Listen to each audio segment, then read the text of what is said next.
নিয়ম মেনে চললে ডায়াবেটিক নিয়ন্ত্রণে রাখা সম্ভব।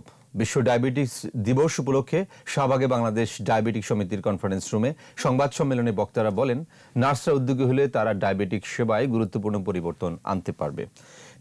নিজের রক্ত পরীক্ষা, ইনসুলিন দেওয়া সহ রোগীদের ডায়াবেটিস নিয়ন্ত্রণ রাখার কৌশলগুলো শিখিয়ে দেওয়া হলে ডায়াবেটিক সেবায় বড় ধরনের পরিবর্তন আসতে পারে বলেও জানান তারা।